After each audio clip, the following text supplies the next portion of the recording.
Hello, my name is Max James Walker, and welcome back to Season 2 of Beyond the Reel.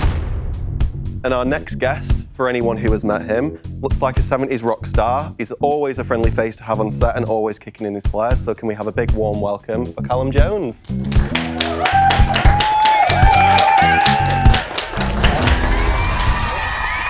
You were the director of photography. Yes. On Lady of the Garden. Tell me a little bit about the film and a little bit about yourself. Yeah, so the film Lady of the Garden, it's a film about a boy and his father who moved to the countryside after the death of their mother. They've, obviously they're having to deal with all this grief and everything like that. The father has dealt with this grief by consuming himself in his work, which is to plough down this pristine natural forest that is in the town they've just moved to. However, he's having all these problems with it, with all the builders mysteriously disappearing, causing him problems and stress, and throughout all this, he's neglecting his son. And his son has found that there's these flowers that his mum has left him that grow all over the woods. So he goes to explore it, as this is the only connection he has left with his mother. However, as he begins to explore the garden, he finds out about this mysterious forest spirit that lives there. At the same time, Mr. McGavin, the father, ends up finding out about what is happening to all the builders, that being that they're all disappearing, being attacked by this spirit of the forest, who's obviously trying to protect her forests. And then they get to there, he gets home after finding out about this, realises his son's missing, and has to decide between whether he's going to save his son or his business. Ooh, interesting. So a little bit like fantasy, quite mystical. Yeah, we always describe it as like a family drama with fantasy elements. Yeah. So with that kind of genre in mind, what's the sort of approach when it comes to the role of a director of photography? Because obviously with a film like that, it is very style specific and there's a lot that you can create through the camera work. So what was your approach to this sort of project? Yes, I think the main thing I knew, like before we started filming, is that there was always going to be like two completely different sides of filming. So we had the one set that was going to be shot down south in a house, and one set that was all out in the garden. And obviously in a house, it's a completely different shooting environment to a garden. Yeah. So these were things I had to keep in mind a lot. Specifically, a lot of it was the garden, because I think that was like, it's the name of the film. It's where the biggest appeal comes to. It's like, that's where I want the focus to be, really. I approached every sort of kit I booked out with that in mind, essentially. I wanted a camera that was like really easy to use. Well, I say easy to use, easy to carry. Yeah. Relatively lightweight, and kind of reduce the amount of kit we have as possible.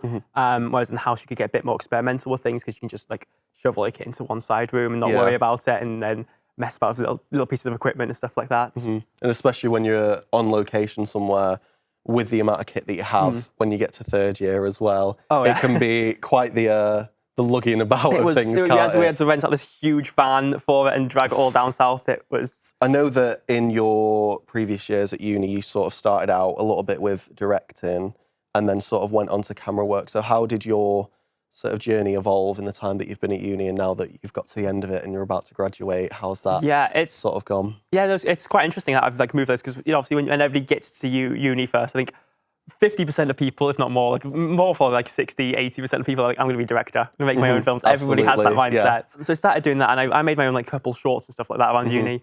But then I realised, like, it was towards second year, I think, more.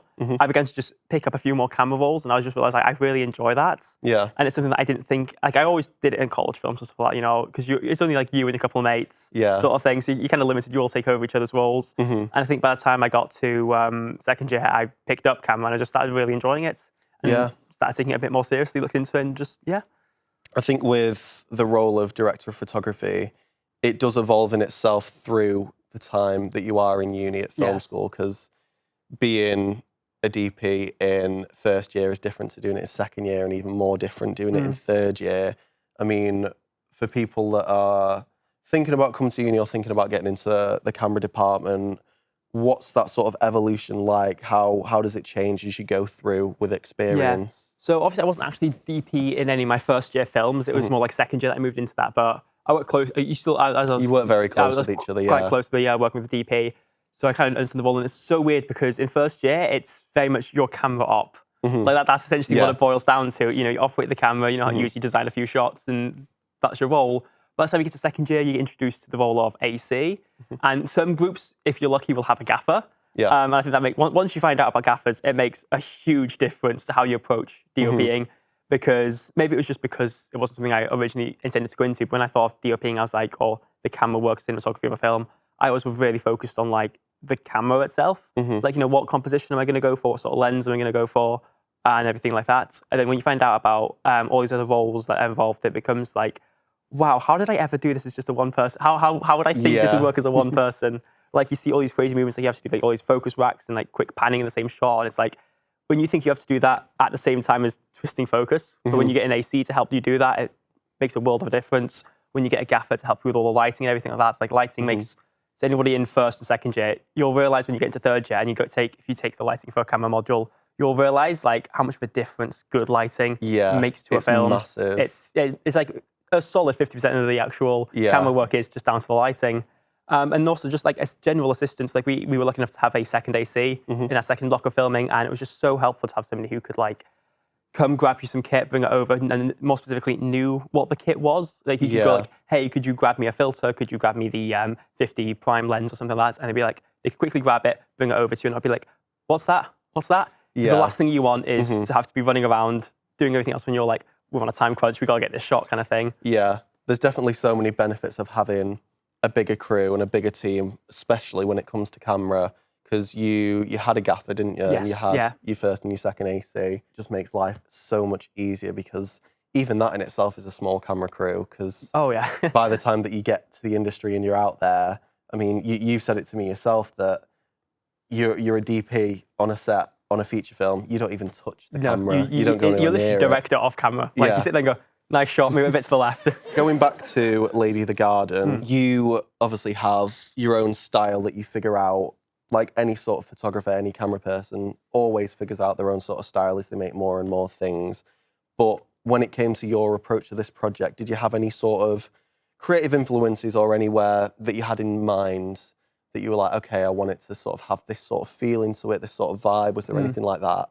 Yeah, so like I did a lot, obviously everybody does research into the film they're making kind of thing, but for Arri we had to do this report thing where it's like, because it's camera, I think mine came quite easier because you could just like, here's a film I took reference from, here's how I can create that kind of aesthetic. Yeah. And so I looked into a bunch of different places, but the main ones were like Mr. Robots, mainly for the house scenes, because we wanted to create this like really cold, distant feel, like empty frames, which obviously he's quite unique in his cinematography, so I took a lot of approaches from that, because he does the whole thing about like empty frames and everything like that. And since this whole like distant relationship between a father and son, I just thought it'd be really effective and create like this sterile environment in contrast to the garden. Because that's the thing I wanted to do, was make this huge contrast between the indoor, where Caleb and McGavin are both like concentrated in this environment, they're both distant to the garden, where there's like the connection of their mother who could bring them together again. And in there I went to feel more of like a sort of Studio Ghibli approach. Nice. Like the way they approach nature and everything like that is quite different. So we want to do a lot of like just quiet walk around nature scenes, stuff like that. Yeah. So I just want to create like a sort of magical feel. So we ended up looking at this called like a pro mist filter. Yeah. Which essentially just makes it all like a bit bloomy, a bit misty, and kind of makes everything glow a little bit. Which just helps create this like kind of quite unique look. Like it's something I always like doing, is creating a very unique sort of something that stands like a out. stylized look to each film. Yeah. You know, films like you said, like Studio Ghibli, they are so nature focused a lot of the time, and they almost look like a dream. So I think it's a really interesting way to think that you want to create a look on camera of like physical things in front of you and take it from like a cartoon sort of world that sort of adds to the mystical vibe to it, definitely. I mean, one thing that I had the privilege of using on my film as well, which I know that you got for yours, was the Arri Alexa Mini LF, which, you know, I'm still in sort of disbelief that we've been able to film our final films on a piece of kit like that, which I don't know anyone at any other film school who's been offered that. I'm sure they're out there, but I've not spoken to anyone, so I feel very lucky. Yeah, I know. Most people, like, I know a couple of my mates who've gone to other film schools, they're like, I shoot on Black Magics and stuff like that. Yeah. Maybe a couple of them have been like, oh yeah, I shoot on Red, but yeah, I've got an opinion on Red, so. Yeah. What was it like for you to have that sort of kit and be using it on set? What was that experience like for you? It's so weird. It's something that, like, when we first found out about, you know, we get to use the Arri in her class and everything, I was like, oh, I really want this one. But it was partially a whole, like, oh, I just want to shoot on a nice fancy camera, you know? And then sort of thinking, when I started realizing, oh, you know, it is the best fit for our project kind of deal. And then when it came to filming, it was just so weird. Like, obviously on set, you always want to take care of your kits. But when you're carrying around this 150 grand camera, it becomes like the priority. Yeah. Like, if you get hurt, it's like, it's fine, you know? If you get hurt, you can heal, but like, it's fine. But the camera, no. No, it's crazy, because I don't know, like, if anyone in here was at the sessions where we were booking the kit out, because you were there as well, weren't you? Yeah. It was like a gladiator fight. It was, it was ruthless, and there was definitely bloodshed there, where basically we all had to go around this one room, and there were just these like sheets of paper and the list of all the different cameras and that we had and the time schedules. and everybody just sort of had to fight over who's getting what kit. And I walked into it going, I'm having the Mini 11, you did too. There's so many groups there that I was just like, I'm having. I think know. I think in the end, only 2 groups ended up backing out of it. Really? I think, it wasn't by choice, though, was it? No, it wasn't. No, but it was a great experience to have that camera, and I'm excited to see everybody's films. Yeah, that have same. made I it can't on, wait to see them all when they all come out, yeah.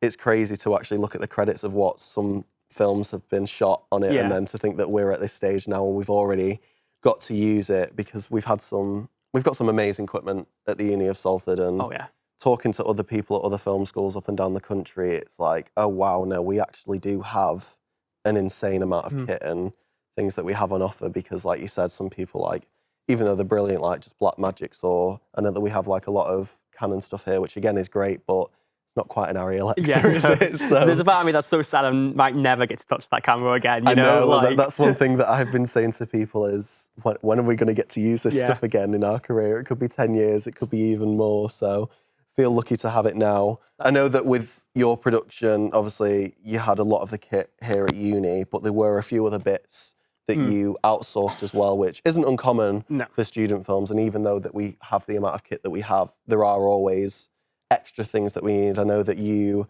ended up needing a generator because you had the big M18 on set. And what was it you were doing? You were lighting up a forest. So we genuinely wanted it because we wanted to create like a strong daylight light, and we kind of wanted to do this kind of like slightly overexposed look, not completely whited out, but just a little bit of a style kind of thing. Dreamy. Yeah, sort of, so what we wanted, like, we needed the strongest light for that kind of thing, and specifically for the night shoots, we had a woods, like an outside woods, and we had to basically light an entire woods, which you can't really do with just like an aperture. That wasn't going to work.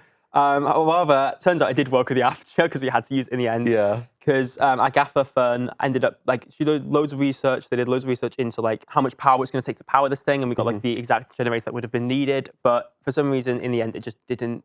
It just wasn't strong enough, which is a shame because we spent quite a bit of money on that generator. Yeah. And every time we turned it on, it would turn on for maybe like 30 seconds, run out of power, be gone. So we ended up having to use the apertures in the end, which did work. But it is a shame that we didn't get to use the kind of the big light that we.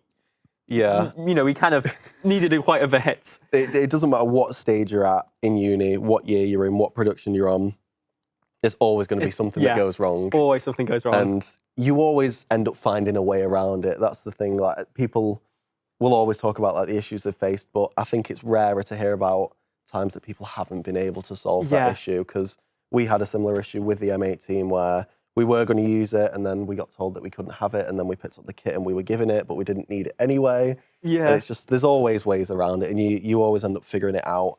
But you said before about the ProMIS filter as well. You've got a little story with the filter that you ended up with, because what was it? You tried to get one from uni and someone else. Yeah, so the uni have one. Obviously, there's different strengths of it. So uni had like a 1/8 one, which I think a bit of haze, not loads. I kind of wanted a little bit more, but I was like, if it saves us spending, so I had a look how much it would be to buy an official one from Tiffin, who are like the main brand that make them. It was like £500, and I was like, that's my producer Jake. Like, Jake, do we have $500? He's like, no, we don't.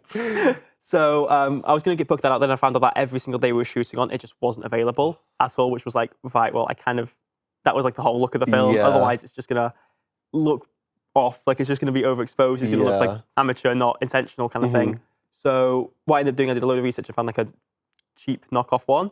Right, before I say cheap, okay, it's relatively cheap compared to the other one. It was 150 in the end. Yeah. But it was like double the strength of the other one, so it made it extra hazy, which I think was like a better choice in the end, because honestly, I think I'm quite happy with how much haze the film looks like in the final cut. Yeah, so it was cheaper. So it was cheaper, and I think it looked better. Well, there you go then. Yeah, expensive isn't always the best way to go. Like if there's anyone out there, like I know students generally, I think one of the appeals of student films is you get to just like make what you can with how little money you have. You have to kind of get together and kind of have these like makeshift solutions to things. It definitely becomes a skill in itself to make something as cheap as possible. So I think it's always a challenge for any like first or second years still out there to be like, even if one of you happens to have loads of money, you're absolutely minted, still look for a cheaper alternative. Yeah. Because I think it just really helps with creativity on set and stuff like that. I think like you can definitely, I can't remember who it was that said this, that if you can make a movie at £1 million, you can't make one at zero. But if you can make one at zero, you can make one at $1 million. And I think being a student and being as cheap as we have to be when it comes to filmmaking, it's definitely a skill that is forced out of us at this stage, because we get all the kit for free. So we don't have to spend it on True. that, which there are other film schools out there which they don't even get kit. They'll get a budget and that, but all that budget just goes straight onto kit because it's not cheap. Yeah, no, God, no. We had a look because we had some like equipment that was a bit like we couldn't get it on the day and stuff like that, and we were like, how much would a like wireless follow focus be? And yeah, it was not within the budget. Let's just say. Yeah, we've all had that problem where we've gone, how much would it be to hire? So yeah, I know that we're at this stage now where we're about to graduate. We're at the end of it. What do you think you're going to sort of go on to do now? Because you're obviously still going to want to make films and do things like that. Do you have anything in mind of what you're going to do after uni so far, or are you still sort of figuring it out? For me, like, my thing is honestly, I'm going to take a break from like big films sort of thing. Like, they've been loads of fun to work on, but I am like a bit burnt out on them, I think, especially after this year. After this year, yeah. Yeah, so what I really want to do is, I kind of want to just go back to like, I'm going to save it, buy my own camera, like a Panasonic, something like that. Something that shoots in decent quality, does video, but nothing too fancy. I'm just going to start like making my own short films again, kind of thing. Just like me and a couple mates. Nothing like huge, nothing fancy. Yeah. Just kind of more like YouTube skits or like TikTok video kind of thing. Yeah. Just something to like change the pace. I might even like, I've been considering getting into like documentary and stuff like that. Just something that's like a bit different, but still within the realm of film. They're always the most fun ones to do as well. And it's just you and your friends. You just grab a camera and go, let's go shoot something. Exactly. Or one of your friends is acting, you don't really have a script, and say, let's just go for this. Because that's where you learn the most, It's great to have these experiences on these bigger sets with these bigger groups and that, but I'm sure you'll relate to me in saying that it's been the smaller things that have just been like for a bit of fun or no budget that you've just done like one day shoots. They're still, I'm not like some of the small silly films I've made are still some of my favourites. Yeah, and you learn so much from them, even if you just, like you said, just like a TikTok video or YouTube, something like that, you do learn so much from them. I think that's one thing that I really like about our year and our courses. I feel like a lot of people have made so many friends, but they're also friends that are great to work with. Yeah, I know a lot of people tend to like, they find that they start off as like a group and they become friends and they just kind of realise they work together well and they stick with it. Yeah, and it's just win-win and it's absolutely amazing. I know that another thing that you sort of delve yourself into as well is writing, like myself, and that's something that you want to do a little bit more of after uni, isn't it? You were saying about this, like writing you can do anytime. Yeah. It's such a nice, like, relaxing, like I was saying, there's one point during my filming where I got completely burnt out and I took like a week off. And I was like, I don't want to do any thinking about films, so I'm going to write a script about a film instead. And it's just weird when it's like, it's sometimes nice to have a break from group work kind of thing where you can just completely set yourself to just you. And there's nothing stopping you. Like, you've got a pen, a paper, you've got a laptop, you can write a script. Nothing stopping you kind of thing. And you can just write whatever you want. Yeah. And complete control of it. Exactly, yeah. And there's always this thing where you're like, I like to write a feature-long script can seem so daunting, but like you can still write like 5-minute scripts. Exactly. Like 5 pages of a script does not take that long to make. You can make like a really bad one, look back at it in 10 years, go like, cool idea, but wow, this was off. One of the things that I was told by a guest speaker at Bolton Film Fest, one of his friends had written a script like 10 years ago and, sent it out there, tried to get it out to people, and no one wanted to pick it up. And then 10 years later, he's a bit more established, he's made some things, and someone goes, oh, have you got any scripts written? And he's like, I've got this one from 10 years ago that never went anywhere. And then it got picked up. That's the amazing thing about scripts is once it's been made, it can it can't be unmade. It's there. You've got it. If anybody, like, that's why I think if you've got a project you really want to do, but you can't find people to work on it with you, just write it as a script. Yeah. I've got ideas that I've wanted to make, and I'm like, it is not possible for me to make this as a student, And I'm like, so I just write them as scripts because it helps then you've got them there, I've got them whenever I need them. Yeah. I mean, now that you're at this point where we're all going to go off into the big open film industry, scary, Now that you've got through your time at uni and you've finished third year and you've finished your final film, is there any sort of advice that you would go back and give your first year self, that first day of uni, just starting? Yeah, so it's something, it's more of like, because first year me thought we was going to make loads of films at uni.